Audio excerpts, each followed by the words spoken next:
He thought he had won. Billionaire Richard Sterling walked into his wife's funeral with his young mistress on his arm, not shedding a single tear. He was there for one reason only, the inheritance. He expected to walk away with her entire empire, but he didn't know that his late wife, Margaret, had spent her final months planning the ultimate revenge. What happened inside that lawyer's office wasn't just a reading of a will, it was a public execution of his reputation. You won't believe who the mistress really was. The rain over the private cemetery in Greenwich, Connecticut, felt less like weather and more like a judgment. It was a grey, miserable drizzle that soaked into the expensive wool coats of the city's elite. They stood in a somber circle around the mahogany casket of Margaret Sterling, a woman known for her quiet grace and her roaring success in the shipping industry. But the eyes of the mourners weren't on the casket. They were fixed on the black limousine that had just pulled up to the curb, tires crunching loudly on the gravel. The door opened, and out stepped Richard Sterling. At 55, he was still handsome in a predatory way, silver fox hair, a jawline that cost a fortune to maintain, and a bespoke Italian suit that screamed money. He paused, checking his reflection in the car window, adjusting his tie. He didn't look like a grieving widower. He looked like a man arriving at a board meeting he was about to dominate. Then he turned and extended a hand back into the car. A collective gasp rippled through the crowd. Eleanor, Margaret's sister, actually clutched her chest. Out stepped a woman who was definitely not family. She was young, painfully young, perhaps 24. She wore a black dress that was too tight, too short, and entirely inappropriate for a funeral. Her blonde hair was teased high, and she was chewing gum. This was Crystal. Richard tucked Crystal's hand into the crook of his arm and began the long walk toward the gravesite. "I can't believe he actually did it," Eleanor whispered to her husband, her voice trembling with rage. "Margaret isn't even in the ground yet." Richard walked with his chin up, ignoring the daggers stared into his back. He enjoyed this. For 30 years, he had lived in Margaret's shadow. She was the heiress, the brain, the CEO. He was just the handsome face she kept around for appearances. But now she was gone. The heart attack had been sudden, but for Richard, it was a winning lottery ticket. He reached the front row of chairs reserved for family. He sat down, spreading his legs comfortably, and pulled Crystal down into the seat next to him. The seat next to him. The seat marked, reserved for spouse. "Richard," the priest began, looking uncomfortable. "Perhaps." "Proceed, Father," Richard said, checking his gold Rolex. "We have a schedule to keep. The reading of the will is at 2:02. The reading of the will is at 2:02 p.m. sharp." Crystal leaned over, whispering loudly enough for the front row to hear. "Babe, is this going to take long? My heels are sinking into the grass." "Hush, doll," Richard smirked, patting her knee. "Think of the shopping spree we're going on later. Just endure it for 20 minutes. The service was a blur of muffled sobs and disgusted glares. Richard didn't shed a tear. He didn't even look at the casket. He spent the entire time texting on his phone, likely checking the stock prices of Sterling shipping. When the final prayer was said, Richard stood up immediately. He didn't throw dirt on the grave. He didn't say goodbye. He just grabbed Crystal's hand and marched toward the limousine. As he passed Eleanor, she stepped into his path. Her eyes were red, but her voice was steel. "You are a monster, Richard. Bringing her here, today." Richard chuckled, a low, cruel sound. "It's the 21st century, Eleanor. Margaret and I had an understanding. Besides, I'm the sole heir. That makes me the head of this family now, so I suggest you show some respect, or I might cut your allowance." He brushed past her, leaving her stunned in the rain, to the lawyer's office. Richard barked at the driver as they slid into the leather seats. "And step on it. I want to pop the champagne by 3-2. The law offices of Pendleton and Associates were located in a glass tower overlooking the Manhattan skyline. The conference room was vast, dominated by a long oak table that reflected the gray sky outside. Richard sat at the head of the table naturally. Crystal sat to his right, loudly slurping an iced coffee she had picked up on the way. Across from them sat the remaining beneficiaries: Eleanor, Margaret's faithful personal assistant Sarah, and the charity director for the local animal shelter. They looked exhausted and heartbroken. Richard looked like he was waiting for the opening bell at the stock exchange. The door opened and Arthur Pendleton walked in. Arthur had been Margaret's lawyer for 40 years. He was an old-school attorney bow tie, wire-rimmed glasses, and a poker face that gave nothing away. He carried a thick leather portfolio. He sat down at the opposite end of the table, placing the portfolio down with a heavy thud. He took a long moment to clean his glasses, staring at Richard, and then shifting his gaze to Crystal. "Mr. Sterling," Arthur said, his voice dry and devoid of warmth. "And guest, this is Crystal," Richard said, leaning back and putting his feet up on the rung of the chair. "My partner. She'll be helping me manage the estate, so she might as well hear the details." "I see," Arthur said. He opened the file. Margaret was quite specific about who was to attend this meeting. However, she anticipated you might bring a companion. Richard laughed. "She knew I wouldn't mourn forever." Margaret was practical, if nothing else. "Let's get to the good part, Arthur. The ships, the house in the Hamptons, the accounts. How much is the total valuation?" $2 billion. "3." Arthur ignored him. He smoothed out the document in front of him. Margaret made several amendments to her will in the last 6 months of her life. Some of them were quite unconventional. "Amendments?" Richard frowned, dropping his feet to the floor. "What amendments?" "She was in the hospital. She wasn't in her right mind." "She was of perfectly sound mind, Richard," Arthur said sharply. "I recorded the sessions myself. Now, shall we proceed?" Arthur began to read. The first 20 minutes were standard.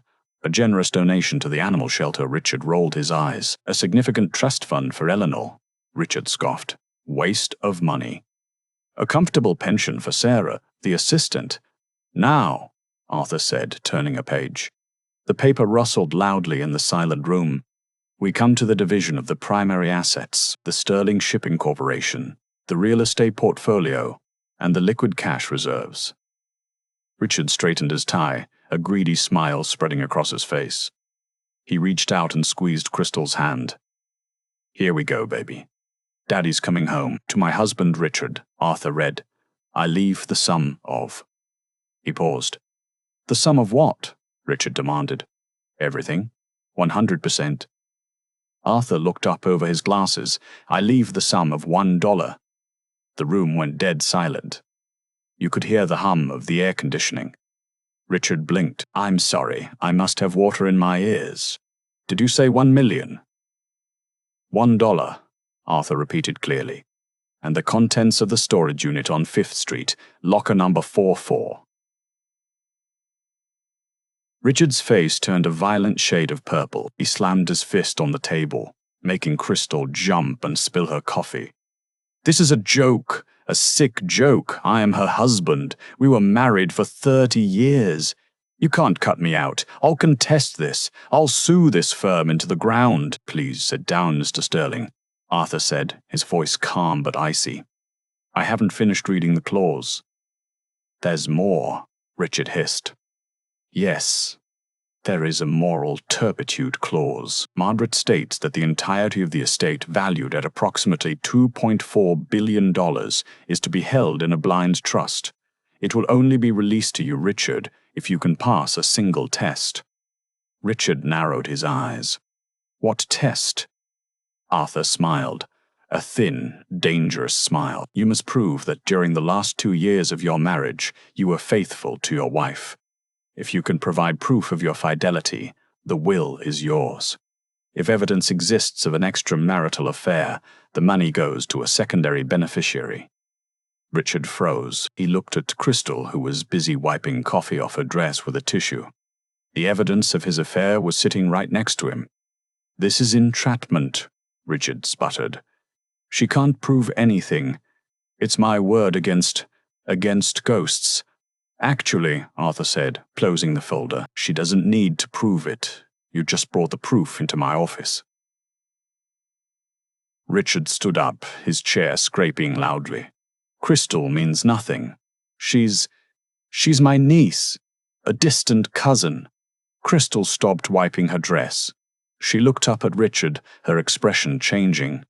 The gum chewing stopped. The vacuous look in her eyes vanished, replaced by a sharp, intelligent glare. "Your niece?" Crystal said. Her voice was different.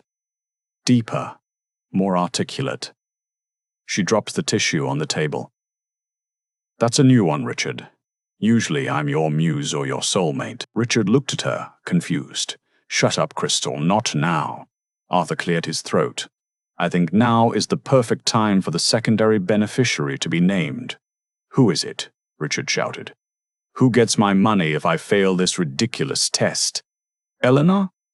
"No," Arthur said softly. "If infidelity is proven, the entire estate is bequeathed to the person who helped Margaret uncover the truth." Arthur gestured toward the woman sitting next to Richard.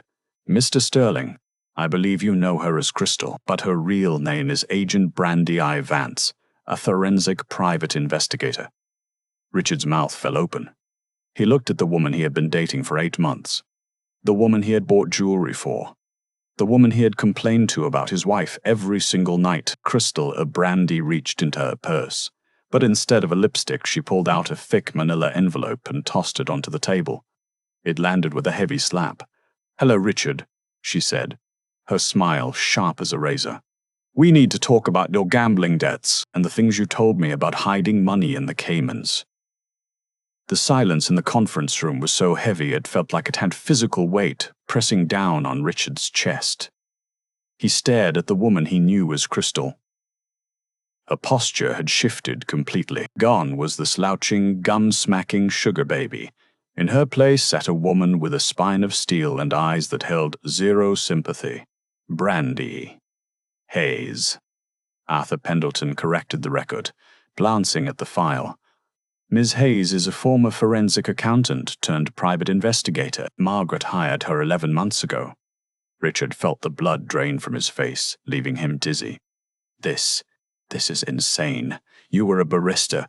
I met you at the coffee shop on 4th and Main. You spilled the latte on me." Brandy smirked, a cold, professional expression that Richard had never seen before.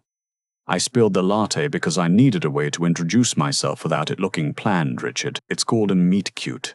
It's the oldest trick in the book, and you fell for it because your ego is bigger than your intellect." She reached for the manila envelope she had tossed on the table and slid out a stack of photographs. She fanned them out like a winning poker hand. "Exhibit A," Brandy I said, her voice crisp and articulate. "October 14th, you told Margaret you were going to a shipping conference in Dubai. Instead, you took me to the St. Regis in Aspen. Here is the receipt for the suite, paid for with the company card, but coded as logistics consultation." Richard stammered. I was working." "You were. I hired you as an assistant." "Exhibit B," Brandy continued, ignoring him. She pulled out a USB drive, audio recordings from your car. "Margaret had me bug the Maserati 3 months before I even met you. We have 50 hours of you talking to your broker about how to funnel money out of the joint accounts and into a shell company called Blue Heron Holdings in the Caymans." Richard's knees gave way, and he collapsed back into his chair. The mention of Blue Heron was the nail in the coffin. That was his escape plan. That was his secret retirement fund. "She knew?" Richard whispered, his voice cracking. "Margaret knew about the money?" Arthur Pendleton leaned forward, his glasses glinting. "Margaret knew everything, Richard. She knew about the money. She knew about the money. She knew about Crystal. She knew about the 3 other women before Crystal. She knew you mocked her cancer scare 4 years ago to your tennis partners. She knew you called her the old ATM behind her back." Arthur opened a second folder. "Margaret was heartbroken, Richard, not because you cheated. She could have perhaps forgiven a moment of weakness, but because of the calculated cruelty. She realized that you were waiting for her to die." Brandy I leaned in, her voice dropping to a dangerous whisper. "You told me, one night after too much wine, that you wished the old hag would just hurry up and kick the bucket so we could buy a yacht. Do you remember that, Richard? Because the microphone in my purse certainly remembers it." She tapped her phone. A recording began to play. It was unmistakably Richard's voice, slurred and arrogant. "Doctors say she's got a strong heart, unfortunately. But everyone has an expiration date, right, doll? Once she's gone, I'm burning that ugly house down and we're moving to Monaco. The recording cut off. Eleanor, sitting across the table, was weeping silently. Not out of sadness for Richard, but out of pain for her sister. She heard that. Eleanor asked, her voice trembling. Did Margaret hear that tape? Brandy Eye softened for a moment, looking at Eleanor with genuine pity. Yes, we listened to it together 2 days before she died. That was the moment she signed the final amendment to the will. Richard looked around the room. He felt like a trapped animal. The walls of the glass office seemed to be closing in. He had lost the money, he had lost the reputation, and now he was facing potential criminal charges for embezzlement. You can't do this, Richard snarled, his survival instinct kicking in. I'll fight this. The Blue Heron account is untouchable. You can't prove I control it. Arthur smiled again. It was the smile of a man who held all the aces. Actually, Richard, since you used company funds, Margaret's funds, to establish that account, it legally belongs to the estate. And since Miss Hayes here obtained the access codes from you while you were distracted, we have already repatriated the funds. The Cayman account is empty. Richard felt like he was going to vomit. The $15 million he had siphoned away over a decade. Gone. So, Arthur concluded, closing the thick file with finality. As per the terms of the last will and testament of Margaret Sterling, the entire estate, including the repatriated funds, the properties, and the shipping corporation, is placed into the Margaret Sterling Foundation, to be run by Eleanor. Miss Hayes receives a consultancy fee of $5 million for her services. Arthur pushed a single, crisp $1 bill across the polished oak table. It slid until it stopped right in front of Richard. And to Richard Sterling, $1 and the key to storage unit 404 at U Store It on 5th Street. Arthur placed a small, rusty brass key on top of the dollar bill. Get out, Eleanor said, her voice shaking with rage. Get out of this office. Get out of our lives. Richard stared at the dollar. He stared at the key. He looked at Brandy Eye, the woman he thought loved him, who was now checking her watch, looking bored. You're a witch, Richard spat at her. And you're broke, Brandy Eye replied coolly. Security is on the way up, Richard. I'd leave before they drag you out. It makes for bad press. Richard grabbed the dollar and the key. He stood up, trying to muster some shred of dignity, but his hands were shaking violently. He adjusted his suit jacket, turned on his heel, and stormed out of the conference room. He expected the heavy oak doors to slam behind him, making a statement. Instead, they had soft close hinges, and they shut with a gentle, pathetic click. Richard stormed through the lobby of the law firm, his heart pounding a frantic rhythm against his ribs. He needed a drink. He needed a plan. He needed to call his contacts. He pulled out his phone as he hit the elevator button. He dialed his personal banker. Service suspended. The automated voice chirped. He froze. He dialed his broker. The number you have dialed is not accepting calls from this number. He stared at the screen. She cut the phone plan. Margaret or Arthur had cut the corporate phone plan. The elevator doors opened, and he stepped into the marble lobby of the building. He walked briskly toward the exit, spotting his chauffeur, Thomas, standing by the limousine. Thomas, Richard barked, waving his hand. Open the door, Richard barked, waving his hand. Take me to the club. I need to sort this mess out. Thomas, a man who had driven Richard for 12 years, didn't move to open the door. He stood with his arms crossed, leaning against the hood of the car. He looked at Richard with a flat, unimpressed expression. Thomas, are you deaf? Richard shouted, approaching the car. I'm not deaf, Mr. Sterling, Thomas said calmly. But I have just received a call from the executor of the estate. I've been instructed that you are no longer an authorized passenger in company vehicles. This car belongs to the Foundation now. You've got to be kidding me. Richard laughed, a high-pitched, hysterical sound. I hired you. I tipped you at Christmas. Open the damn door. I can't do that, sir, Thomas said. He walked around to the driver's side and got in, and the Christmas tip was a $50 gift card to a steakhouse, sir. Mrs. Sterling gave me the bonus checks. The engine purred to life. The black window rolled up.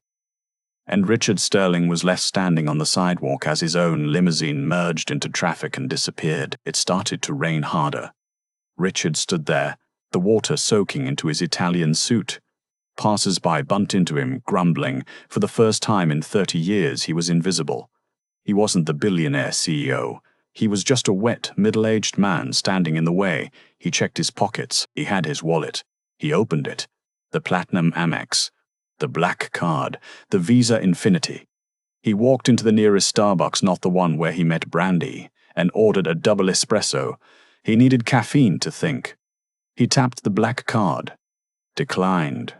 Try it again, he snapped at the barista. It says card reported stolen last, sir.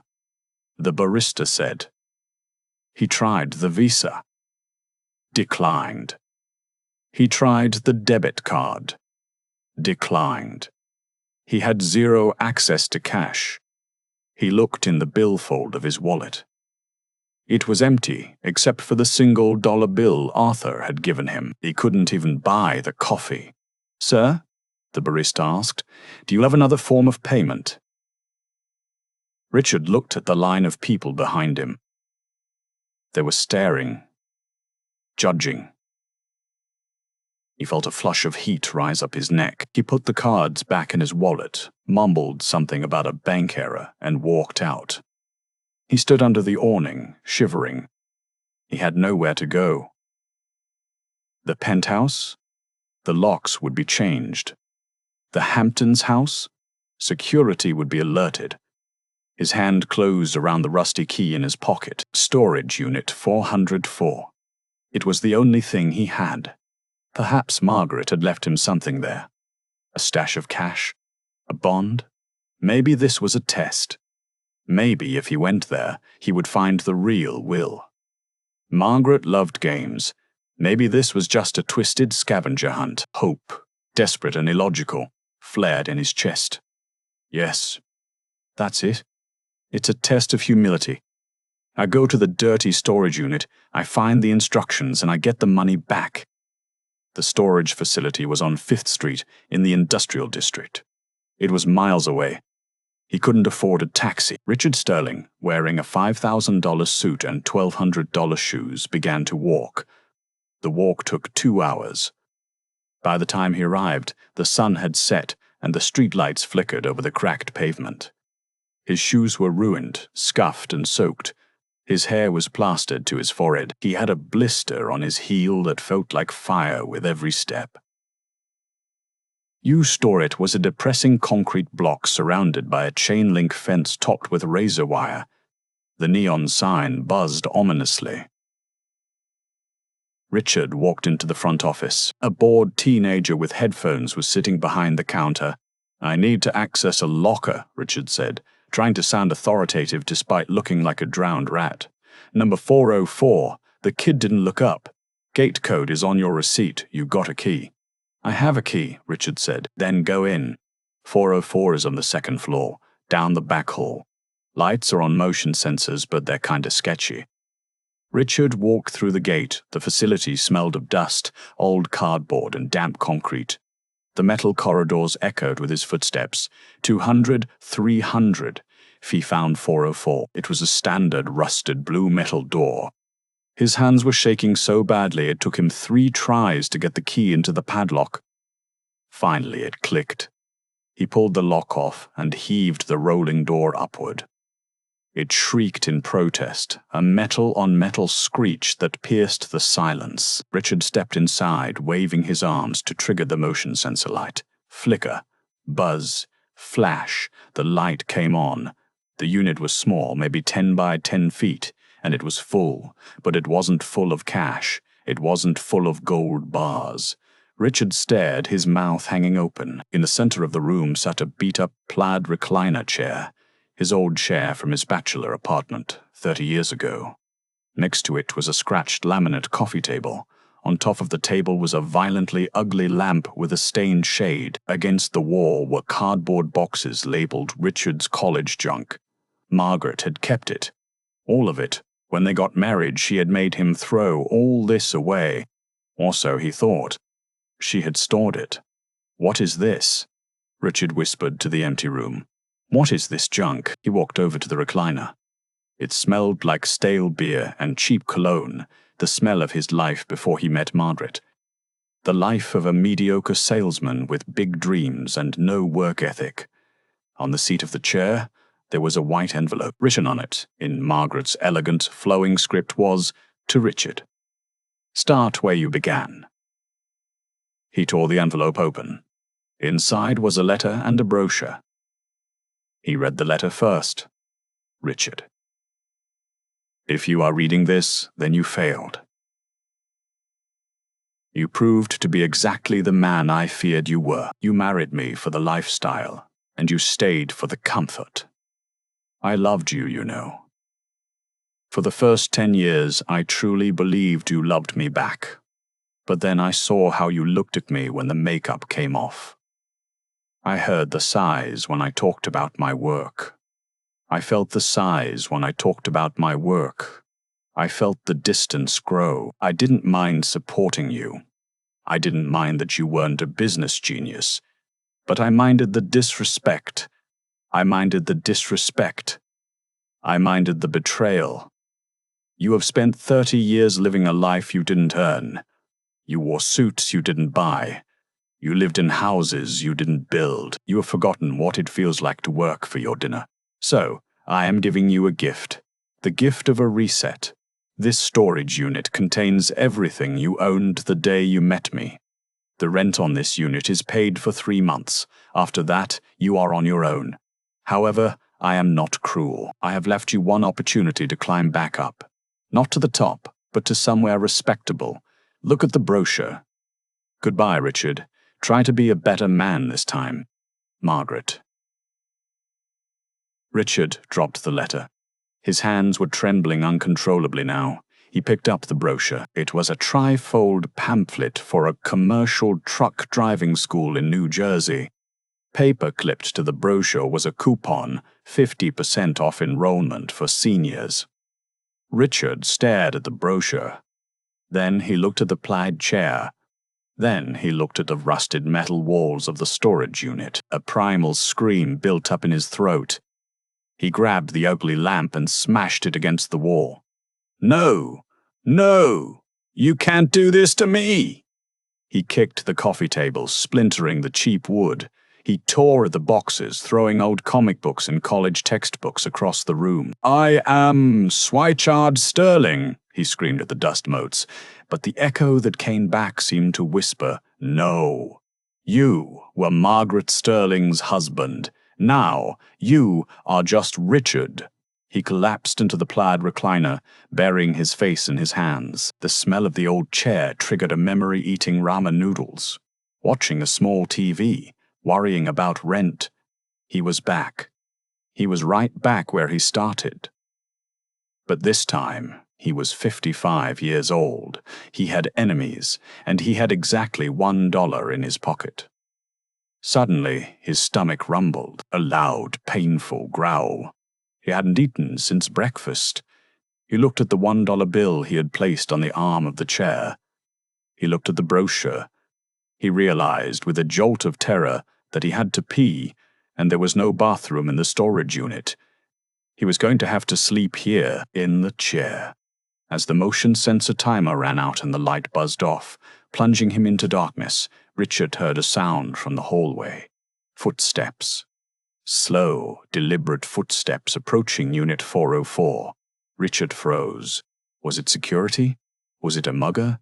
Or was it Eleanor coming to gloat? The footsteps stopped right outside his rolling door, which he had left half open. A beam of a flashlight cut through the darkness, blinding him. "Richard Sterling?" a rough, deep voice asked. Richard squinted into the light. "Who wants to know?"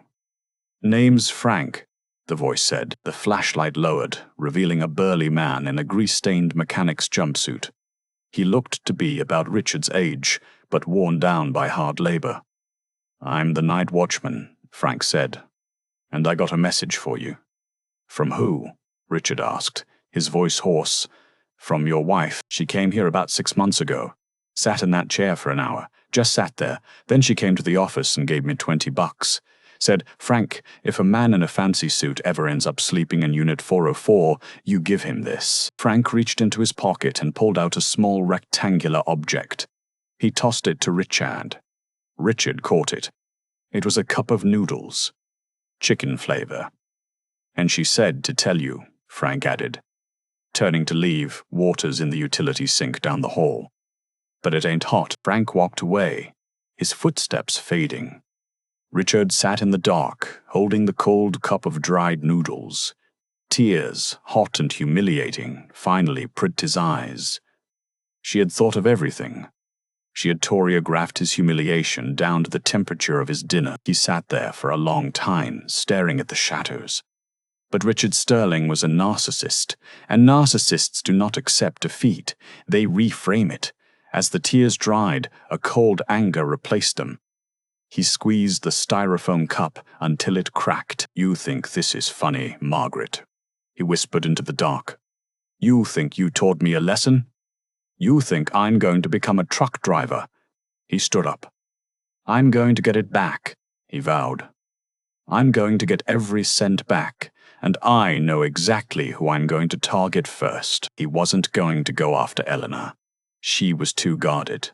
He was going to go after the traitor. The spy. Brandy Eye Hayes. She had the $5 million. She was the one who ruined him. And Richard knew something about Brandy that Margaret didn't. During their affair, Brandy Eye had slipped up just once. She had mentioned a sister who was in trouble. Richard smiled in the darkness. It was a terrifying grimace. He didn't need money to destroy someone. He just needed information, and he had 30 years of practice at being a ruthless snake. The next morning, the sun rose over the industrial district, casting long, grim shadows through the chain-link fence of the storage facility. Richard Sterling woke up with a crick in his neck and a mouth that tasted like sawdust. He had slept in his suit, the Italian wool was wrinkled, and there was a stain on the lapel from the instant noodles. He walked to the utility sink at the end of the hall, splashed freezing water on his face, and slicked back his silver hair. He stared at his reflection in the cracked mirror. He looked deranged, but his eyes were sharp. He had a plan. He walked out of the storage unit, leaving the door unlocked. He didn't care about the junk. He had the only thing of value he needed, the Patek Philippe watch on his wrist. It was worth $80,000 retail. He walked 3 miles to a pawn shop he had found on an old phone book in the office. It wasn't the high-end jewelers he was used to. It was a place called Fast Eddie's Gold and Guns with bars on the windows. Richard slapped the watch on the counter. "I want $50,000. Cash." The pawnbroker, a man with grease under his fingernails and a skeptical squint, laughed. He picked up the watch with a jeweler's loop. "It's real. But I ain't got $50K in the register, pal. And you look like you stole it. I'll give you $5,000. Take it or leave it."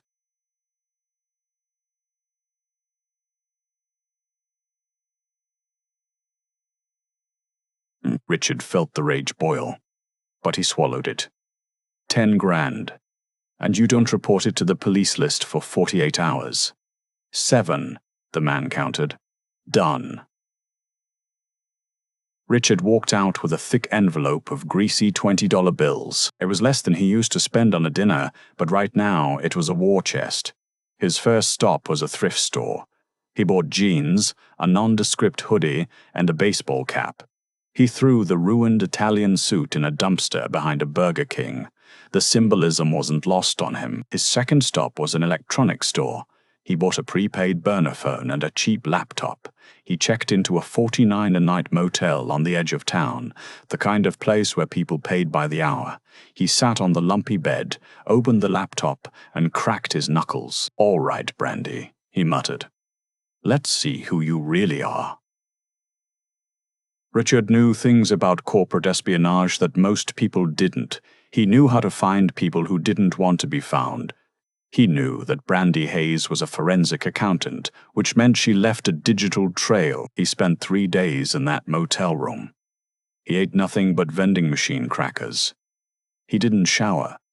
He scoured the dark web, public records, and social media archives. He found nothing on Brandy Eye. She was clean. Too clean. But Richard remembered the slip-up. The sister. He searched for Hayes in Brandy Eye's hometown of Ohio. He cross-referenced birth records. And then he found it. A death notice for a mother listing 2 survivors, Brandy Eye Hayes and Chloe Hayes. Richard typed Chloe Hayes into the search bar. The results poured in like blood from a wound. Chloe Hayes arrested for possession with intent to distribute. Chloe Hayes linked to illegal gambling ring. Chloe Hayes rehab admission. Richard leaned in, the blue light of the screen illuminating his manic grin. Chloe wasn't just a screw-up. She was an anchor around Brandy Eye's neck. He dug deeper. He accessed a court database. Using a password he recalled from his company's legal team, they never changed their passwords. He found a recent filing. Chloe Hayes was currently out on bail for a massive racketeering charge. The bail had been set at $500,000. It had been posted 3 weeks ago. The name on the bail bond? B. Hayes. Richard sat back. So that's why you took the job, Brandy Eye. That's why you needed Margaret's money so badly. You're not just a righteous investigator. You're not just a righteous investigator. You're a desperate sister, bailing out a junkie. But that wasn't the leverage. The leverage was who Chloe owed money to. Richard found a forum post on a dark web message board discussing the gambling ring Chloe was involved with. It was run by a man named Mick the Hammer O'Reilly, a loan shark in Jersey City known for breaking legs first and asking for payment later. Chloe apparently owed Mick upwards of $200,000, and bail money didn't pay off loan sharks. Richard closed the laptop. He had his angle. Brandy Eye had $5 million coming to her from the will, but probate would take months. The loan shark wouldn't wait months. Brandy Eye was sitting on a winning lottery ticket, but she was cash poor right now. She was vulnerable. Richard stood up. He put on his baseball cap. He had $6,000 left. Time to go to Jersey, he whispered. The bar in Jersey City was called the Iron Horse. It was dark, smelled of stale Guinness, and the floor was sticky. This was Mick O'Reilly's office. Richard walked in. He looked different now. The days of stubble and the cheap clothes made him look rougher. He didn't look like a billionaire anymore. He looked like a desperate man with nothing to lose, which made him dangerous.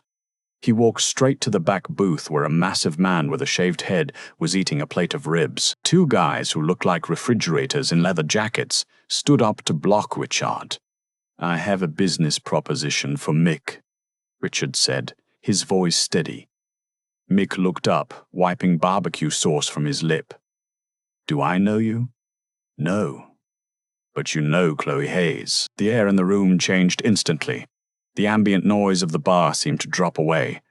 Mick signaled his guards to stand down. "Sit," Mick grunted. Richard slid into the booth. "I know Chloe owes you $200,000. I know you're getting impatient. I'm going to find that little girl and turn her into a pretzel," Mick said casually.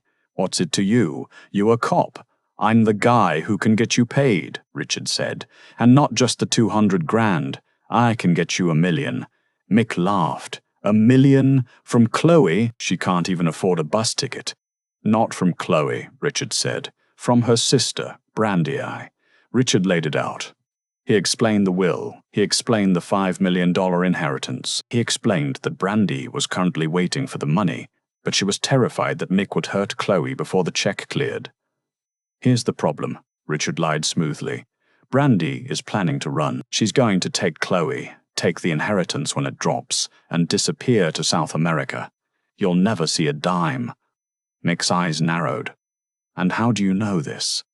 "Because I'm the husband she screwed over to get that money," Richard hissed. "She ruined my life. I want her to pay, but I can't touch her. You can." What's the deal? Mick asked. You grab Brandy Eye, Richard said coldly. You hold her. You make her sign over the rights to the inheritance payment to a third party me in exchange for her sister's safety. Once the money clears, I give you 1 million cash. I keep the rest. Mick studied Richard. He saw the hate in Richard's eyes. It was a familiar look to a man like Mick. If this is a setup, Mick said, pulling a steak knife out of the meat on his plate and stabbing it into the table. I will carve you like a pumpkin. It's not a setup, Richard said. It's a collection. 3 days later, Brandy Hayes was living in a safe house, a small apartment in Queens. She was exhausted. The high of the courtroom victory had faded. Now she was just dealing with the reality of Chloe. She looked at her sister, who was sleeping on the couch. Chloe looked frail. Dark circles under her eyes. I fixed it, Chloe, Brandy whispered, sipping wine. We're going to be rich. We can go to rehab in Malibu. We can start over. Her phone buzzed. Unknown number. Brandy Eye hesitated, then picked up. Hello? Ms. Hayes, a rough voice said. We have something that belongs to you. Brandy Eye's blood ran cold. She looked at the couch. The couch was empty. The window was open. The fire escape rattled in the wind. Chloe! Brandy Eye screamed, dropping the phone. She ran to the window. Don't bother looking, the voice on the speakerphone said. She's with us. If you want to see her alive again, you're going to come to the shipping yards in Newark. Warehouse 4B. Tonight. Alone. Bring your notary seal. Who is this? Brandy Eye, alone. Bring your notary seal. Who is this? Brandy Eye cried, grabbing the phone. Is this Mick? Be there in 1 hour. Or Chloe loses a finger. Brandy Eye didn't hesitate. She grabbed her keys, her gun, she was a licensed PI after all, and ran out the door. She drove like a maniac to Newark. She pulled up to Warehouse 4B, a hulking structure of rusted corrugated metal. It was pouring rain again, just like the day of the funeral. She burst through the small side door, gun drawn. Mick, I swear to God, if you touch her. The warehouse was dimly lit. In the center, under a single hanging bulb, Chloe was tied to a chair, gagged, looking terrified. Standing next to her was Mick, holding a baseball bat. And sitting in a chair comfortably, holding a glass of whiskey, was Richard Sterling. Brandy Eye froze. She lowered the gun slightly. Richard. Hello, Crystal. Richard smiled. He looked revitalized. The power was back in his posture. Welcome to the negotiation. You kidnapped my sister, Brandy gasped. Are you insane? You'll go to prison for life. I didn't kidnap anyone, Richard said smoothly. Mick here did. I'm just a consultant. Mick here did. I'm just a consultant. Now, put the gun down, or Mick hits a home run with Chloe's kneecap. Mick raised the bat. Chloe whimpered against the gag. Brandy Eye dropped her gun. It clattered on the concrete. Okay, what do you want, Richard? You want the money? Take it. Just let her go. I want it all, Richard said, standing up and walking toward her. Arthur Pendleton is on his way here. You're going to sign a document transferring your interest in the Sterling estate to me. Voluntary transfer, a gift. Arthur won't do it, Brandy Eye spat. He's an ethical man. Arthur thinks he's meeting you to sign release forms for the trust. Richard laughed. When he gets here, you'll tell him you've had a change of heart, that you feel guilty for ruining me, that you want to give the money back to the grieving husband. He won't believe that. He will if you want your sister to walk out of here, Richard whispered, leaning into her face. You underestimated me, Brandy Eye. You thought because I was born rich, I was soft. You forgot that. To stay rich, you have to be a shark. The sound of a car engine approached outside. That's the lawyer, Richard said. Mick, take the girl into the back room. If Brandy Eye says anything stupid, scream. If Brandy Eye doesn't sign, cut her throat. Mick grabbed the chair with Chloe and dragged her into the shadows of a shipping container office. The warehouse door opened. Arthur Pendleton walked in, shaking a wet umbrella. He looked confused. He saw Richard. Richard. Arthur stopped. What are you doing here? Ms. Hayes called me for an emergency meeting regarding the payout. She sure did, Arthur, Richard said, beaming. She's had a crisis of conscience, haven't you, Brandy? Richard turned to Brandy Eye. His eyes bored into her. Do it, or she dies. Brandy Eye was trembling. She looked at the dark office where her sister was. She looked at Arthur. She looked at Richard. She took a deep breath. She had spent her career catching liars. Now, she had to become one. Yes, Arthur, Brandy Eye said, her voice shaking. I can't keep the money. It feels wrong. I want to transfer my rights to Richard. Arthur stared at her. He looked around the empty, dark warehouse.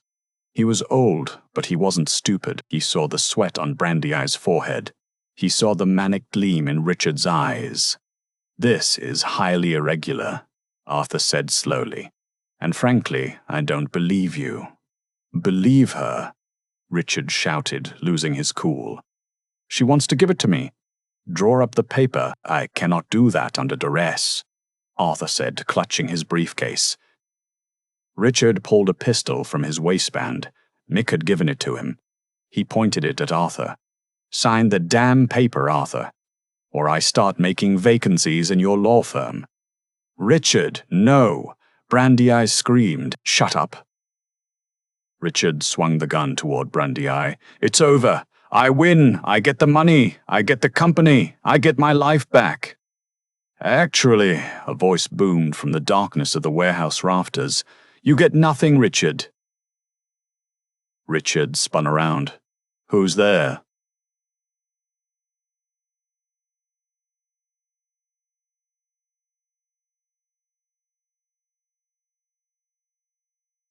There, Richard spun around. Who's there? Suddenly, floodlights, dozens of them, slammed on from the catwalks above, blinding Richard and Mick. FBI! Drop the dovey weapon! Red laser dots danced across Richard's chest. Richard blinked, stunned. What? From the shadows of the container where Mick had taken Chloe, the door opened. Mick walked out, his hands in the air. But Chloe walked out next to him, untying her own gag. She wasn't crying. She was smiling. And behind them walked a woman in a trench coat. It was Eleanor, Margaret's sister. It's over, Richard, Eleanor called out, her voice echoing. Richard looked at Mick. Mick, kill them. Mick shrugged. Sorry, pal. They offered a better deal. Brandy looked at Richard, and the fear vanished from her face. She stepped closer to him, ignoring the gun in his hand. You didn't do your research deep enough, Richard, Brandy said. You found out Chloe had a record. You found out she owed money. But you missed one thing. What? Richard stammered, backing away. Chloe isn't a junkie anymore, Brandy said. She's been clean for 2 years. And she's been clean for 2 years. And she's been working as an informant for the FBI to take down Mick's gambling ring. We've been waiting for someone to try to hire Mick for a felony so they could catch him in the act. You just handed them the conspiracy charge they needed.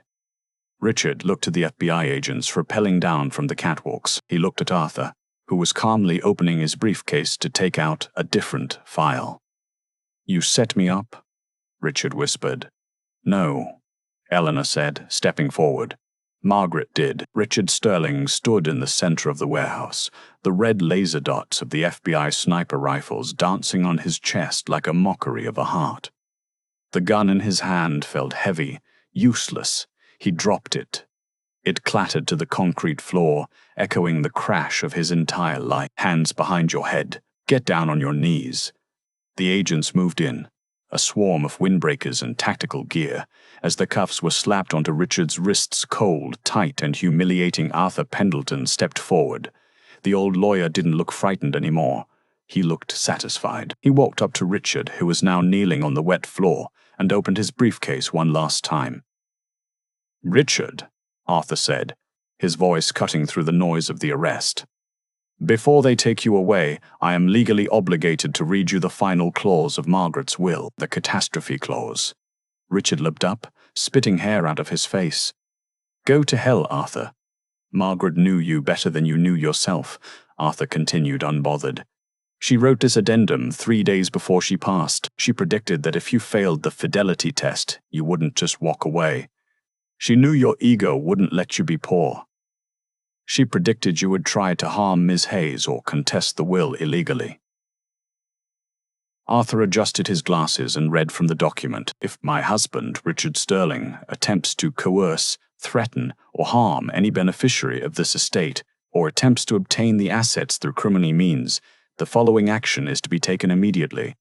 Arthur paused for effect. The entirety of the Blue Heron offshore funds which Richard thought he had hidden to be donated immediately to the National Association for Divorced Women. Furthermore, the evidence collected by Ms. Hayes regarding Richard's embezzlement and tax fraud is to be handed directly to the district attorney.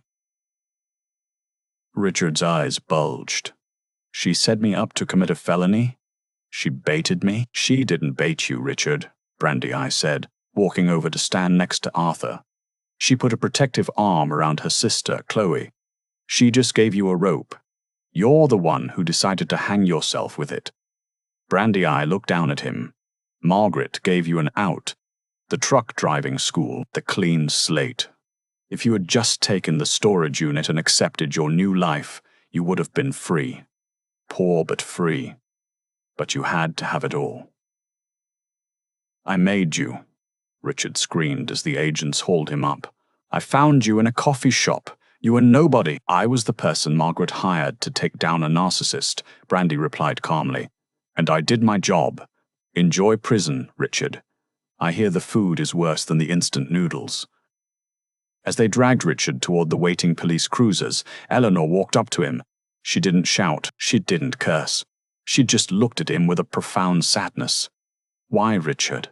She asked softly. She loved you. In the beginning, she really did. Why wasn't it ever enough? Richard stopped fighting the agents for a second. He looked at the rain falling outside, the flashing blue lights reflecting in the puddles. He looked at the women he had tried to destroy, standing united and strong. Because, Richard sneered, his mask slipping one last time to reveal the hollow man beneath. I deserved more. No, Eleanor said, turning her back on him. You deserved exactly this. The doors of the police cruiser slammed shut. 6 months later, the sun was shining over the Sterling estate, but the name on the gate had changed. It now read, The Margaret Sterling Sanctuary for Women, on the terrace overlooking the gardens. Brandy Eye sat with Eleanor. They were drinking iced tea. Brandy Eye looked different, relaxed, happier. She wore a simple blouse and jeans. How is Chloe doing? Eleanor asked. She's doing great, Brandy Eye smiled. 6 months sober, the clinic in Malibu was amazing. And with the consultancy fee Margaret left me, I was able to pay off her legitimate debts and get her into nursing school. She wants to help people now. Margaret would have loved that, Eleanor said, looking out at the rose garden. She always wanted to help people who were given a raw deal. She helped me, Brandy said. And she saved herself in the end, even if she wasn't here to see it. Eleanor reached into her purse. Speaking of Margaret, Arthur found one last thing in the file. It wasn't a legal document. Arthur found one last thing in the file. It wasn't a legal document. It was just a note. For you. She handed Brandy Eye a small, cream-colored envelope. Brandy opened it. Inside was a photo of Margaret, smiling and healthy, years before the illness. On the back, in that familiar script, was a message. To Brandy. Thank you for being my eyes when I was blind. Don't spend all the money on boring things. Buy a pair of shoes that make you feel dangerous. And Brandy Eye laughed, tears welling in her eyes. She looked down at her feet. She was wearing a pair of killer red stilettos. Way ahead of you, Margaret, she whispered. The visiting room at the Federal Correctional Institution in Danbury was grey, cold, and smelled of bleach. Richard Sterling sat on one side of the plexiglass. His silver hair was gone, shaved down to grey stubble. His expensive suit was replaced by a beige jumpsuit with a number stenciled on the pocket. He looked 20 years older. He was waiting for a visitor. He had requested a meeting with Arthur Pendleton. He still thought there was a loophole, a chance. The guard buzzed the door open. Arthur didn't walk in. Instead, a mail clerk walked in and slid a single envelope through the slot. "Legal correspondence," the clerk grunted. Richard tore it open with shaking hands. It was from Pendleton and Associates. It wasn't an appeal. It wasn't a check. It was a notification. The storage unit on 5th Street Unit 404 had defaulted on payment. Since Richard had been in jail, he hadn't paid the rent. Contents of Unit 404 sold at public auction for $15, and stapled to the notice was a single, photocopied picture of the item that had sold. The plaid recliner chair. Richard stared at the paper. His last possession. His reset. Gone for $15. He started to laugh. It was a dry, broken sound that echoed off the concrete walls. He laughed until he couldn't breathe. He laughed until he couldn't breathe. He laughed until the guards came to take him back to his cell. He finally understood the joke. The inheritance wasn't money. The inheritance was the truth. And the truth was, he was worth nothing. And that is the story of how billionaire Richard Sterling lost everything. Not because of bad luck, but because he underestimated the wife he betrayed. Margaret Sterling proved that you can write a will, but you can also write a destiny. She turned her pain into a plan and ensured that the mistress her husband flaunted became the instrument of his destruction. What do you think? Did Richard deserve that ending? Or was Margaret's revenge too cruel? And what would you have done if you were in Brandy Eye's shoes? Would you have taken the deal with the FBI, or taken the money and run? Let me know in the comments below. If you enjoyed this story of justice served cold, please hit that like button, subscribe to the channel, and ring the notification bell so you never miss a twist. Until next time, watch who you trust.